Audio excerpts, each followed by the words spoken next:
और अंत समय में गरुड़ पर बैठकर वैकुंठ धाम को चला जाता है। तो अब आप विचार कीजिए कि एक ऐसा व्यक्ति जिसने बहुत पाप किए हैं, आज केवल एक मोहिनी एकादशी के व्रत को श्रद्धा पूर्वक पालन करने से, विधि विधान के साथ पालन करने से आज वो वैकुंठ धाम को चला गया। हरे कृष्णा। एक बार फिर से आप सभी का स्वागत है हमारे YouTube चैनल हरे कृष्णा डिवोशन पे। हमेशा की तरह इस बार फिर से मैं आपके लिए एकादशी व्रत कथा लेकर आया हूँ और इस बार की एकादशी का नाम है मोहिनी एकादशी।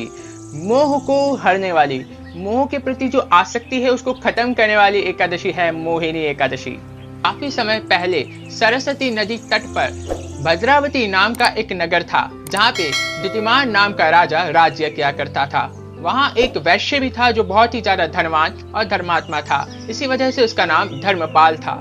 उसने नगर में काफी सामाजिक कार्य करवाए थे, जैसे मठ खोलना, बगीचे खोलना, कुएं खुलवाना, घर बनवाना आदि इत्यादि। वो सत्कर्मों में हमेशा लगा रहता था। उस धर्मपाल के 5 पुत्र थे। पहला सुमना, दूसरा द्युतिमान, तीसरा मेधावी, चौथा सुकृत और 5वां दृष्टबुद्धि। दृष्टबुद्धि दुर्भाग्य से दृष्टबुद्धि के नाम के अनुसार ही अत्यंत दुराचारी और पापी पुत्र उसे प्राप्त हुआ। दृष्टबुद्धि हमेशा से ही महापापों में संलग्न रहा करता था।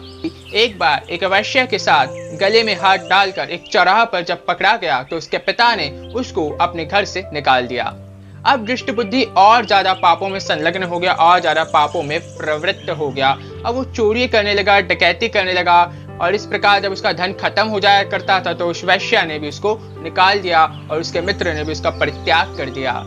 कई बार उसको सैनिकों ने पकड़ा, उस नगर के राज्य के सैनिकों ने पकड़ा, लेकिन क्योंकि धर्मपाल एक बहुत ही बड़े धर्मात्मा थे तो उनकी कीर्ति की वजह से उनके पुत्र को हमेशा छोड़ दिया जाता था। लेकिन जब बार बार ये क्रियाएं होने लगी, बार बार दृष्टबुद्धि चोरी करते हुए पकड़ा गया, तब महाराज ने उसे राज्य निकाला दे दिया। अब दृष्टबुद्धि जंगलों में जाकर पशुओं की हत्या करके अपने आप को संतुष्ट करने लगा, तुष्ट करने लगा।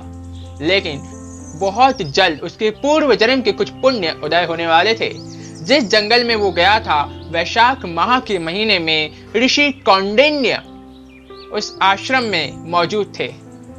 अब जैसे ही दृष्टबुद्धि ऋषि कौंडिन्य के पास पहुंचता है, उसका पुण्य उदय कुछ इस प्रकार हुआ क्योंकि उस वक्त ऋषि गंगा स्नान करके लौटे थे और उनके वस्त्र से कुछ पानी की बूंदें दृष्टबुद्धि पर पड़ गई, जिससे दृष्टबुद्धि की बुद्धि पवित्र हुई, सकारात्मकता उसके अंदर जाएगी और पश्चाताप का आभास हुआ।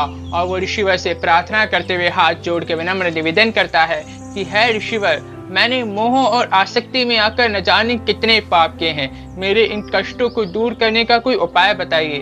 कृपया करके एक ऐसा व्रत बताइए जिससे मेरे सारे पाप धुल सके और मैं निष्पाप हो जाऊं। और तब ऋषि इस बात से प्रसन्न होकर कहते हैं कि है दृष्टबुद्धि, तुम बहुत ही सुअवसर पर आए हो।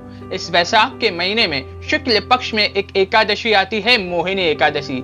इस मोहिनी एकादशी का श्रद्धा पूर्वक और विधि विधान के साथ पालन करो। ऋषि की आज्ञा सुनकर दृष्टबुद्धि मोहिनी एकादशी, वैशाख माह के शुक्ल पक्ष में आने वाली मोहिनी एकादशी व्रत का विधि पूर्वक और श्रद्धा पूर्वक पालन करता है और पारण करता है और अंत समय में गरुड़ पर बैठकर वैकुंठ धाम को चला जाता है। तो अब आप विचार कीजिए कि एक ऐसा व्यक्ति जिसने बहुत पाप किए हैं, आज केवल एक मोहिनी एकादशी के व्रत को श्रद्धा पूर्वक पालन करने से, विधि विधान के साथ पालन करने से आज वो वैकुंठ धाम को चला गया। तो आप भी तैयारी करिए वैकुंठ धाम जाने की। अगर आप आसक्ति से छूटना चाहते हैं, मोह से छूटना चाहते हैं, तो मोहिनी एकादशी का पालन करिए और मेरे साथ प्रेम से दोहराइए, हरे कृष्णा कृष्णा कृष्णा हरे हरे, हरे राम राम राम हरे हरे। यदि आपको वीडियो पसंद आए तो लाइक करें, यदि आपको वीडियो ज्यादा पसंद आए तो कमेंट करें, यदि आपको वीडियो बहुत ज्यादा पसंद आए तो शेयर करें और आप चैनल पे पहली बार आए तो चैनल को सब्सक्राइब करना ना भूलें। हरे कृष्णा।